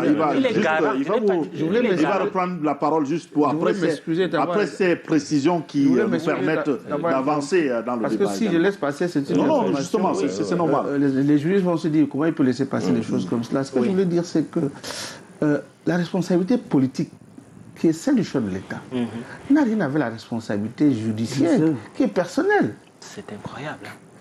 Non. Elle est personnelle, la responsabilité pénale est personnelle. Oui, tout à fait. Et je dis... Je parle de la politique judiciaire. Tout à fait, non, c'est lui qui le détermine. Je parle de la politique judiciaire. Il est garant de la politique judiciaire. Dans le cadre de notre pays, voilà. Oui. Et ce que je veux également dire pour terminer, c'est que parce que je connais quand même comment fonctionne l'administration. Moi, j'ai été enseignant aussi. Pour qu'un denier public soit détourné, il faut que vous ayez violé une règle, celle que vous avez évoquée tout à l'heure, celle de la séparation de l'ordonnateur par rapport au comptable. Parce qu'il y ait détournement de deniers publics. Parce que l'État fonctionne sur le principe de la comptabilité unique. Il y a un qui ordonne et l'autre, le gardien de deniers là, il paye. Pour qu'il y ait détournement, il faut que ces deux-là soient d'accord. Vous comprenez? Donc, il nous a levé un voile sur le dossier du professeur. Non, je ne vais pas rentrer là-dedans parce que ça a entraîné d'autres conséquences. Emmanuel? Oui, donc. Développement tout à l'heure. Oui, j'étais en train de. Je m'excuse encore une fois. Non, il n'y a pas de problème, maître. Je parlais des délais déjà qui sont violés et puis maître a démontré qu'il y a même des cas qui vont à plus de 120 renvois. C'est-à-dire qui sont légion. C'est-à-dire si on fait des statistiques, les Camerounais seront scandalisés. Donc c'est un problème que nous rencontrons non seulement au niveau du TCS mais de notre justice en général. Bon, je vais également parler dans le cadre de ce que Meka venait de dire tout à l'heure, que être garant, le président peut être garant et tout de la politique judiciaire, de la constitution, c'est vrai. Mais être garant, parce qu'il y a ce que les gens ignorent, il y a un pouvoir sacré dans la prestation de serment. Quand il lève sa main, il dit Aïdou Soswa. Il y a un pouvoir dans la prestation de serment qui l'engage au respect de la loi. Entre le président de la République et la loi, qui est au-dessus de l'autre. La loi est au-dessus du président de la République. Ça dépend. Donc, mais qu'a dit, ça dépend. Mais qu'a dit à mon Dieu Vision que ça dépend, c'est Paul Biya est au-dessus de la loi. Ne déconstruis pas l'État. Mais c'est très grave. Non, c'est lui qui veut déconstruire Vous voulez l'État. nous jeter dans l'anarchie. Tu as une demande de Tout à l'heure, déconstruire vous l'État. avez c'est lui qui veut traité déconstruire M. Le Mopi d'être un pseudo-philosophe Non, je l'ai pas. intellectuel. Non, Et alors que vous êtes en train de faire le ce chef qui de est l'État très est le grave. garant de la Constitution. Donc, il est au-dessus de la loi, vous le dites. Je n'ai pas dit qu'il est au-dessus de la loi, je dis qu'il est...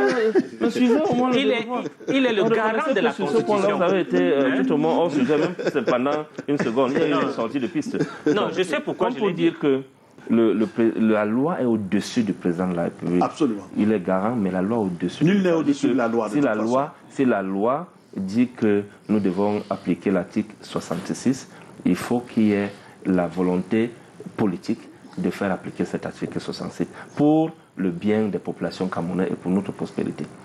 Donc, ça, c'est une chose. On revient sur le cas du professeur Oyono. On a dit quelque chose ici aujourd'hui, parce qu'il n'est pas le seul dans ce cas. Ils sont nombreux.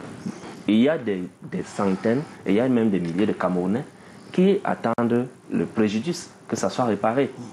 Je vous ai pris le cas tout à l'heure, j'ai parlé des prisonniers, par exemple, et des détenus, de nos militants, les militants du mouvement pour la naissance en Cameroun, y compris Kamto lui-même, il a été détenu pendant 9 mois. Après ça, sa réputation a été entamée, sa notoriété, ses projets, sa confiance auprès de ses partenaires, tout ce que j'ai cité tout à l'heure. Est-ce qu'on a réparé le préjudice qu'on a causé au professeur Kamto, président de MFC, et à tous les autres militants? Paul Eriking est décédé sans que l'État du Cameroun ait réparé le préjudice pour lequel il a fait ses années d'emprisonnement ferme et pour lesquels son fils est décédé pendant qu'il était incarcéré. Donc les cas sont légion. Nous sommes tous interpellés à mettre les efforts ensemble pour que nous ayons une meilleure justice. Parce que tout à l'heure, Maître parlait de l'indépendance de la justice. L'indépendance de la justice, par rapport à ce que M. Mécante dit, ça dépend. Ça ne dépend pas. Quand on aime son pays, on doit tout faire pour que les choses se passent selon la loi. Alors, Raoul, voilà. Qu'est-ce qui se passe justement? Parce qu'au TCS, lorsque vous remettez le corps du délit, vous avez la possibilité qu'on abandonne les poursuites. On a vu des cas de figure, des personnes récemment, d'ailleurs, qui ont bénéficié de cette décision-là, qui sont relaxées après avoir détourné, mais ils ont remboursé le corps du délit. C'est la loi. Maintenant, en face, il y a des gens qui n'ont pas détourné, qui ont été acquittés, mais qui ont fait la prison. Comment on gère ça? Non, moi je crois que nous avons suffisamment fait l'autopsie de notre justice et je profite pour dire à l'UTM Meka qu'il est mal placé pour m'enseigner Rousseau. Il faut qu'on le dise très clairement. Je suis enseignant de philosophie, j'ai même fait la science politique pendant près de 7 ans. Donc ça c'est les préliminaires pour quelqu'un qui a fait la science politique. Non, et surtout, je me rends compte que les communicants du RDPC sont coutumiers, n'est-ce pas, des intrigues et des coups en deçà de la ceinture. J'en ai encore. On ne pas revenir sur votre qualificatif. Un plateau qui portait atteinte à votre physique. Donc, mais vraiment, on passe là-dessus. Donc c'est pour dire, bon, pour être un peu plus sérieux. On va dire que ce jour-là, c'était malade. Alors, donc, pour être un peu plus sérieux, je veux simplement dire que si la loi dit que lorsqu'on a remboursé, on peut être libéré, qu'on applique simplement la loi. Parce que lorsqu'on construit un État, ce qui rend l'État solide, c'est la qualité de ses lois. Et il ne faudrait pas que, lorsque la loi a été construite, que certains estiment que cette loi doit être leur outil de lutte politique ou bien de règlement de compte. Moi, je suis de ceux qui pensent toujours que Si on veut humaniser notre République, on doit commencer par humaniser la justice. Parce qu'à regarder simplement la qualité esthétique de nos prisons, on se dit, passer une seule journée là-bas, de manière illégale, c'est comme un crime. Il faut qu'on le dise clairement. Et pour ceux qui sont, n'est-ce pas, qui ont été, n'est-ce pas, mis en détention, après être passés par le TCS, les choses sont encore un peu plus compliquées. Parce que dans l'immense majorité des cas, ce sont des hautes personnalités de la République. Il ne faudrait pas qu'on donne l'impression, n'est-ce pas, à la société que le chef de l'État a choisi les voleurs, n'est-ce pas, pour travailler, c'est-à-dire pour servir la nation. Il faudrait qu'on se dise quand même qu'à un moment donné, si les choses ne marchent pas, le casting que le président de la République, n'est-ce pas, a eu à faire ne marche pas, constamment qu'il doit faire du remaniement, les remaniements, qu'il trouve d'autres acteurs. S'il estime que ceux qui lui donnent des informations, le renseignement ne fait pas bien son travail, mais qu'ils réagissent. Parce que justement, ces choses se produisent habituellement lorsque on a une mauvaise perception de la démocratie. C'est-à-dire, on s'est dit, on a gagné, et comme je disais tout à l'heure à Luther, on a gagné, on rafle tout, les autres sont de moins que rien. Si on arrive à une vision inclusive de la République, on peut aller chercher même chez ceux qu'entre guillemets on dit être les ennemis, des personnes avec qui on peut véritablement travailler. Parce que dans tous les cas, une vie véritablement ne se reconstruit pas. Lorsqu'elle est passée, elle est passée. Alors, monsieur le bâtonnier, in fine, en 2 minutes, pas plus, on sort de ce sujet avec vous sur le mécanisme d'indemnisation, mécanisme de dommages. On a comme l'impression que c'est un peu flou au niveau du TCS, on n'arrive pas à cerner cela. Non, en fait, ça ne dépend pas de la compétence du TCS. Le TCS, quand il a eu terminé de rendre sa décision, il est dessaisi. Le tribunal de criminel spécial, sa fonction, d'une fonction soit de répression, soit d'acquittement. Le TCS a constaté qu'il n'y avait pas d'éléments suffisants pour retenir le professeur Ono dans les liens de la prévention. Il l'a acquitté. Et qui repart dans ça? En fait, le mécanisme que l'État avait prévu de mettre en place pour les indemnisations est dans le flou. Ce sont ces mécanismes dans le flou. Aujourd'hui, on sait qu'il y a une volonté politique d'indemniser les victimes de ces détentions-là. Mais je voulais quand même souligner que ce n'est pas parce que vous avez été acquitté qu'automatiquement la commission ou les personnes chargées d'ordonner l'indemnisation vont vous indemniser. Vous avez en France, par exemple, il y a cette commission d'indemnisation pour les victimes de mauvaises décisions, y compris des décisions civiles. Hein. Il y a parfois des décisions civiles qui sont remises en question alors que le préjudice a été porté à un citoyen. Il y a beaucoup de décisions qui ont refusé. Pour des gens qui ont été arbitrairement détenus, par exemple, le cas de mon client, à Tangana, la commission en France a estimé qu'il n'était pas éligible, n'est-ce pas, à l'indemnisation. Il a fallu, en 2001, que le Parlement se saisisse de ce dossier pour ajouter le cas de Français arbitrairement condamnés à l'étranger pour qu'ils soient éligibles à ce privilège. Donc, ce n'est pas parce que vous avez passé 4 ans en prison qu'automatiquement on va vous indemniser. Parce que la commission peut regarder, pour prendre le dossier qui vous concerne aujourd'hui, et à l'oreille, n'est-ce pas, des éléments que M. le Dutermenka a donné tout à l'heure, quand il y a eu des délégations. La commission peut estimer que c'est une imprudence que d'avoir fait des délégations excessives et inopportunes sans contrôle. Vous comprenez? Et décider que, bon, vous n'êtes pas pénalement responsable, mais on peut considérer que ces actes que vous avez posés constituent ce qu'on appelle traditionnellement des fautes de gestion qui vous retirent, n'est-ce pas, l'éligibilité à l'indemnisation pour ces années passées. Donc, au Cameroun, ce mécanisme n'est pas clair, il n'a pas encore été mis en place, et aujourd'hui, ça dépend de la volonté du président de la République. Si vous saisissez le président de la République comme nous le faisons systématiquement pour nos clients, et que le président de la République regarde votre dossier et estime qu'effectivement, c'est abusivement que vous avez été détenu, il l'ordonne que l'on vous indemnise. Et vous entrez en négociation avec les personnes désignées, on arrête un montant et vous êtes payé. Mais ça, ce n'est pas un droit. Moi, j'appelle ça un privilège, parce qu'en définitive, l'État peut décider de ne pas regarder votre dossier. Et il faudrait mettre en place des mécanismes objectifs, avec une agence indépendante d'analyse, pour permettre, n'est-ce pas, à ce que ceux qui ont été réellement victimes de ces condamnations injustes ou de ces détentions injustes, qu'ils soient indemnisés. Mais je voulais vous dire, monsieur Bouba, pour sortir, que dans l'état actuel, les fonds dépensés par notre pays pour faire face à la lutte contre la corruption et le détournement des deniers publics sont énormes comparativement à ce que, n'est-ce pas, cette lutte a permis de récupérer. Et ça, c'est sur ça qu'il faut travailler en réalité. Il ne faut pas seulement envoyer les gens en prison.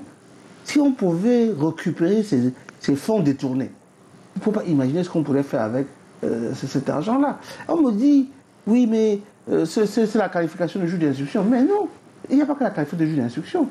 On me dit, oui, l'argent a été utilisé pour construire, pour faire des choses. Mais l'État peut confisquer. La confiscation est prévue par la loi.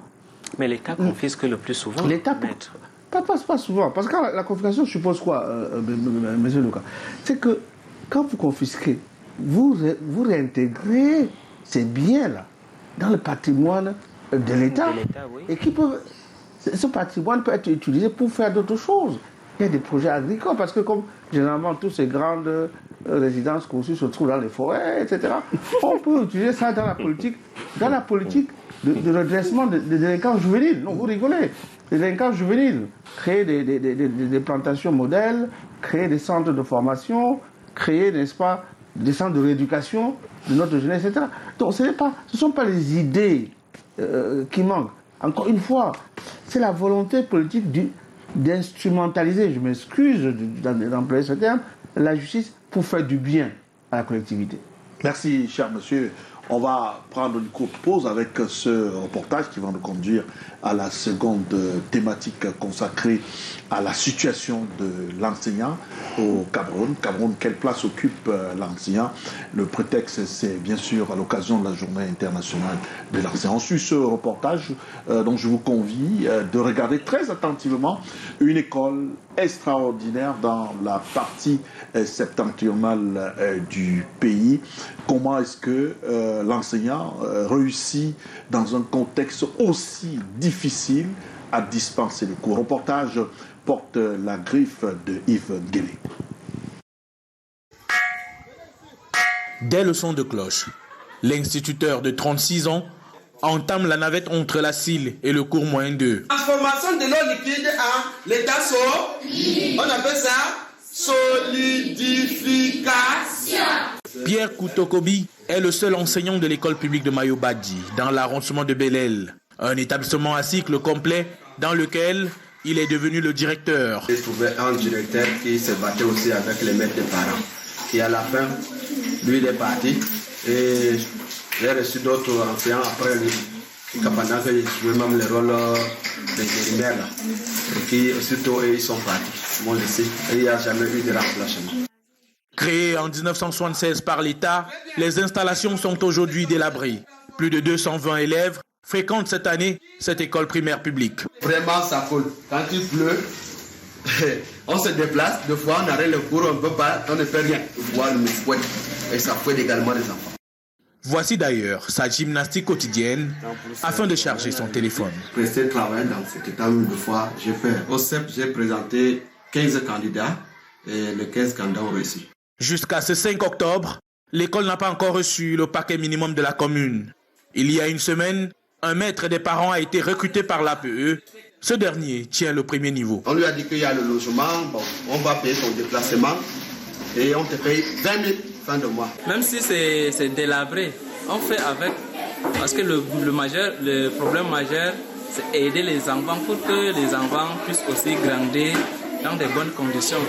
Affecté ici dès sa sortie de formation il y a 8 ans, le natif de Mordok dans l'extrême nord habite dans un 2 pièces de fortune, sans électricité. On va utiliser la lampe.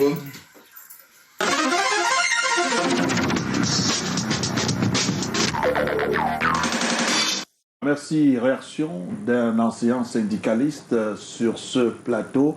Conditions de travail des enseignants au Cameroun.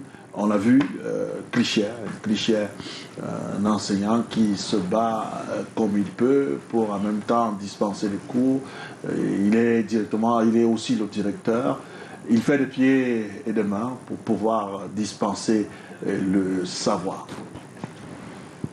Non, moi, après avoir suivi cet élément, je crois qu'on devait passer plutôt la parole à Luther Meka. Pour que justement il puisse nous dire ce que le régime qu'il défend a fait de l'école. Parce que c'est ça, voilà les marqueurs de ce que nous décrions tous les jours.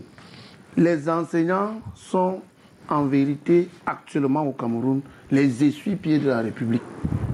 Et c'est quelque chose de grave. Un enseignant pour toute une école.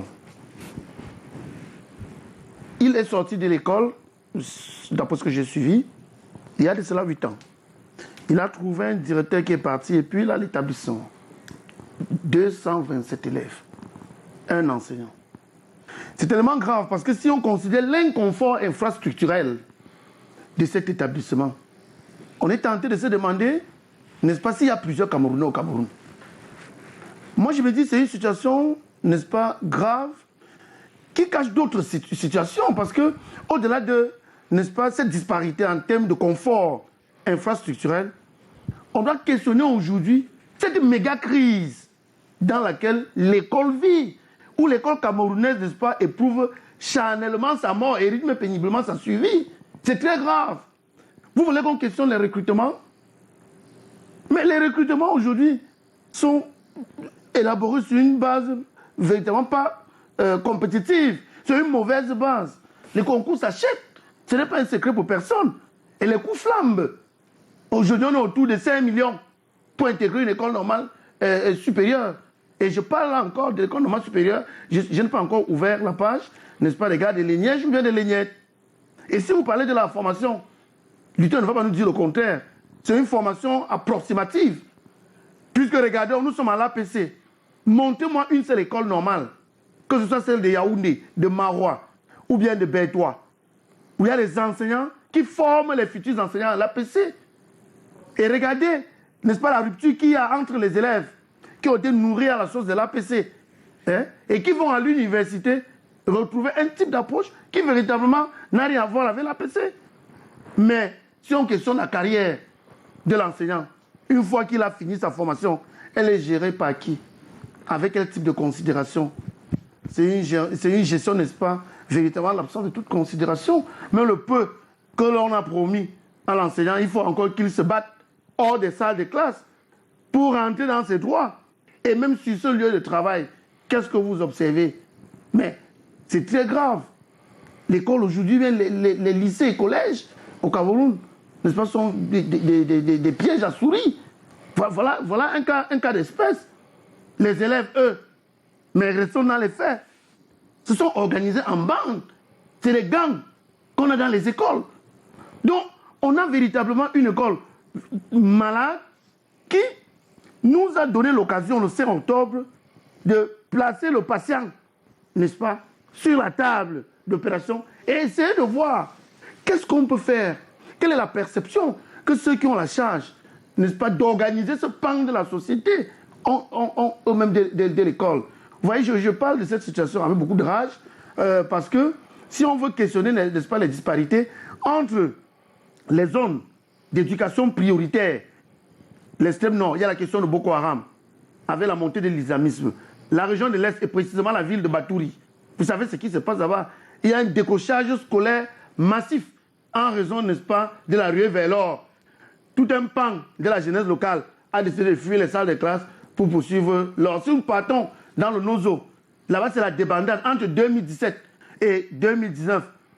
236 enseignants ont été assassinés et plus de 400 élèves. À l'heure où je vous parle, ils sont plus de 300. Les enseignants, n'est-ce pas, exerçant dans ces régions du Nozo, qui ont vu leur salaire suspendu pour le seul péché que ces gars ont eu à commettre, c'est qu'ils ont choisi de se mettre à l'abri des tirs nourris, n'est-ce pas, de l'armée et des ambassonniers. Alors, Luther Meka, après un tableau aussi sombre, bossé par... Je rappelle que vous êtes aussi enseignant de formation, que vous êtes des collègues, vous pouvez ne pas voir les choses de la même manière. Non, disons que je vais demander aux collègues de faire attention, que dans la colère, ils ne jettent pas le pauvre sur tous les enseignants. Ce n'est pas tous les enseignants qui achètent les concours. C'est pas bien de dire ça, chers collègues. C'est pas bien. C'est pas bien, pourquoi? Parce que j'ai enseigné à l'INSET. Je sais que l'intelligence a une captation de l'intelligence. Ça veut dire quoi? Les enseignants, lorsqu'on recule les enseignants, il y a d'abord les meilleurs. Il y a les meilleurs. Que ce soit en médecine, que ce soit en médecine, que ce soit dans le concours, les meilleurs passent et les meilleurs passent. C'est important. Et je voudrais également te dire de ne pas jeter l'opprobre sur les élèves. Ce n'est pas tous les élèves qui sont des gants. Je crois qu'il faut revoir les notes. Mais votre colère est légitime. Et je dis que cette colère est légitime parce qu'effectivement, il y a un malentendu permanent entre les enseignants et le gouvernement. Le malentendu permanent, il faudrait que je le pose aujourd'hui. C'est que le corps enseignant a toute l'impression qu'ils sont le parent pauvre du renouveau et que c'est un corps méprisé, chosifié par le gouvernement. Mais c'est ne pas comprendre les réalités. Les réalités sont lesquelles? Les réalités, c'est que le gouvernement camerounais a besoin de dispatcher la connaissance dans toute la République. Et pour dispatcher la connaissance dans toute la République, il y a un certain nombre d'indicateurs qui doivent s'accompagner. Le salaire, les infrastructures et autres. Alors, il y a donc les priorités. Qu'est-ce qu'on doit privilégier? La connaissance, les infrastructures, le salaire. Je crois qu'avec tout ce contexte, qui est un contexte extrêmement de tension de trésorerie, on a essayé de faire les priorités. Et c'est le chef d'État lui-même qui a reconnu que les enseignants ont raison et que leur revendication est légitime. Et on a mis un échéancier par rapport au paiement de la dette des enseignants. Ce que je me serais attendu dans un monde intelligent que nous sommes, notamment la société des savoirs, c'était de faire d'abord le bilan avec le gouvernement. Où en est-on? Quelles sont les mesures qui ont été prises? Quelle est l'évaluation actuelle de ces mesures et quelles sont les perspectives? C'est ce que j'attendais des collègues, que les collègues, n'est-ce pas, approchent le gouvernement pour ce bilan-là avant de relancer, n'est-ce pas, les débats. Alors, Emmanuel, quand on regarde un peu comment vit l'enseignant camerounais, quelle place il occupe dans la société? Est-ce que c'est celui-là qui paye les frais alors qu'on sait que à la base, tout ce qu'on est aujourd'hui, c'est ces enseignants-là qui nous ont inculqué ce savoir. Est-ce que sur le plan social, il est aisé d'être enseignant au Cameroun? L'enseignant camerounais évolue dans un environnement complètement hostile à sa profession. Parce que les images que nous venons de voir sont moins choquantes que celles que nous avons l'habitude de voir. Je vais être un peu plus excessif en disant que ces images ne sont pas le pire qu'on a déjà vu. On a vu des écoles publiques et primaires dans cette même région du Septentrion où les enfants sont assis sur les troncs d'arbres et d'autres même le sol, en train de prendre des cours dans des espèces de comment je peux appeler ça, de paillotes. Ce sont des huttes même à la limite avec les toitures en paille. Donc on a vu pire que ça. C'est une école, celle qu'on a vue là n'est pas pire. Donc maintenant on revient sur la fonction de l'enseignant. Pendant que nous sommes en train de spéculer sur la dette ou une partie de la dette par échéance qu'il faut payer aux enseignants par rapport au problème de l'OTS. La Côte d'Ivoire, le gouvernement ivoirien, à travers le président de la République, Ouattara, a annoncé des mesures fortes d'augmentation de solde salarial des enseignants par catégorie et avec des bénéfices, des primes à partager de façon annuelle, ainsi de suite. Donc je pense qu'au Cameroun, comme Maître disait tout à l'heure, on a du mal à se projeter vers l'avant, c'est-à-dire qu'à se comparer aux autres, on ne évolue pas dans un vase clos. On est parti d'où pour en arriver là aujourd'hui. Quand nous on était enfants, on voyait les enseignants de l'école primaire avec les Renault, les Renault 12. Ils étaient bien payés. Et dans les quartiers, les mamans étaient fières de savoir qu'un enseignant vient demander la main de sa fille. Mais aujourd'hui, quand vous allez demander la main d'une fille, méfiez-vous, si vous êtes enseignant, de faire savoir la belle famille tout de suite parce que vous ne serez pas accepté. Donc, c'est un problème véritable que nous devons poser sur la table. Et puis, il y a une autre chose que je remarque, les enseignants sont divisés entre eux. À partir du moment où M. Meka et M. Lemoupi ne s'entendent pas sur les fondamentaux, c'est-à-dire que le fondamental, c'est qu'il y a un mal-être social pour les enseignants. À partir du moment où ils ne s'entendent pas, ça pose un problème. Ils ne sont pas forcés d'être dans le même syndicat. Mais ils doivent s'entendre tout au moins, d'avoir une plateforme consensuelle sur les fondamentaux dont un enseignant a besoin. Voilà. Dont un enseignant a besoin pour évoluer. La méthode. Donc, les footballeurs, on observe au moins qu'ils sont légitimes sur le fait que le football camerounais était mal géré à un moment donné.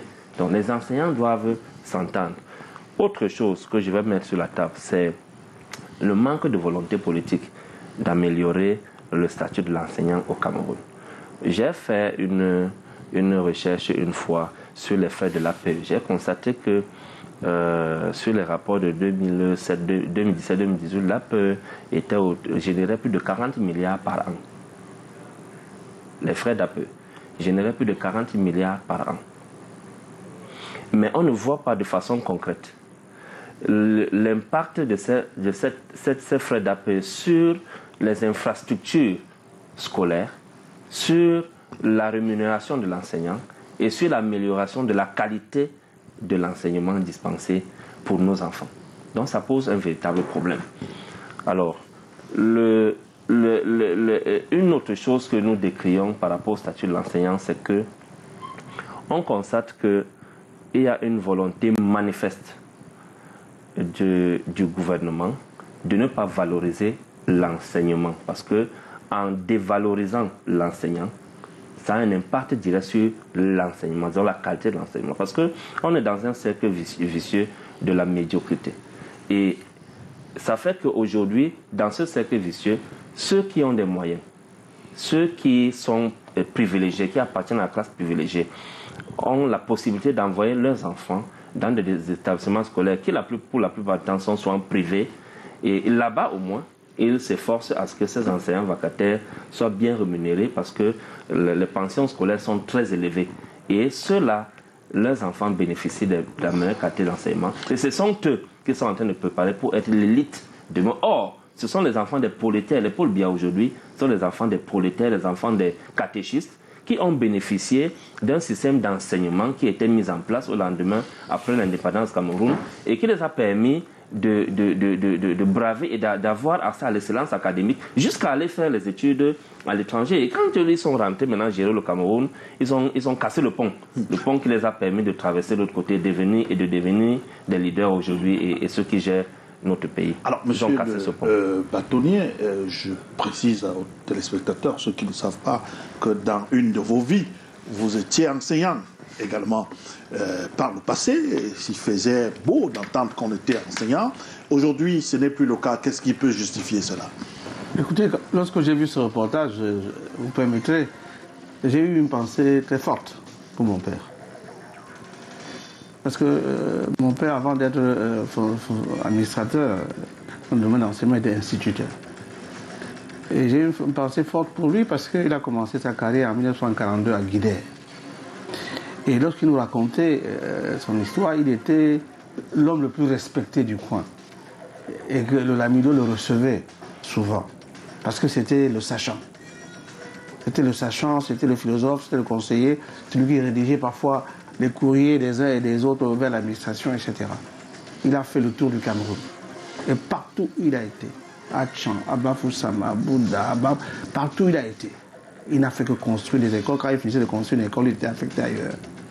Et ces élèves, dont beaucoup sont aujourd'hui ministres, ont gardé de lui une image forte. Et moi, j'ai toujours vu derrière mon père un homme, partout où on passait, on était adulés. C'était un privilège d'être son fils, etc. C'est d'ailleurs pour cela que plus tard, moi-même, j'ai pris ce métier et je suis rentré au Cameroun parce que les gens pensaient que je suis rentré au Cameroun pour être avocat. Donc quand je suis rentré au Cameroun, j'ai été recruté pour l'université de Douala. Et je suis très fier du temps où j'ai passé à cette université. J'ai gardé en relation avec mes étudiants d'excellents rapports et ils vous le diront parce que tous aujourd'hui, j'en connais pas qui soient au chômage.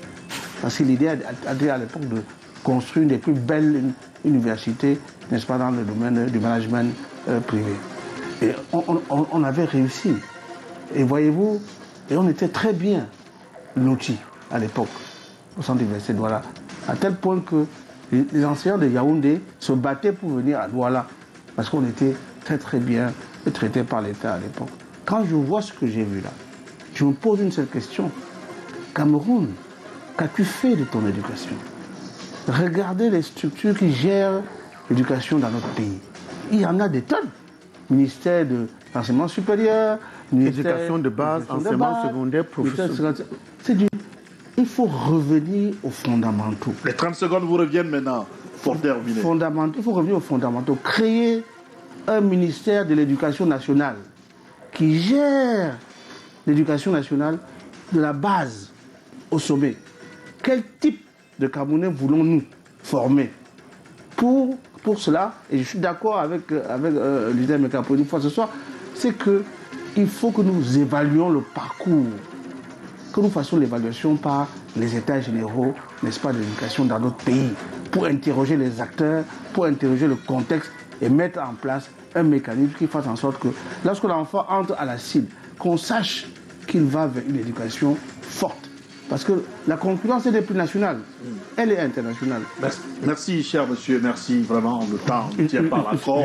Malheureusement, on n'a plus beaucoup de temps. La réalisation nous fait des grands gestes. Vous êtes toujours bienvenus sur nos plateaux. Vous aurez l'occasion de mieux vous exprimer sur la question. Merci à Emmanuel, à monsieur Batonier, une fois de plus, merci. Merci également à vous, Luther Meka. La rediffusion, la première, ce sera ce soir à 23h30. La seconde, demain, quand il sera 23h, madame, monsieur, donc rendez-vous dimanche prochain pour une autre édition de Canal Presse. Et surtout, ne l'oubliez jamais, quoi qu'il arrive, gardez le sourire. Bien le bonjour.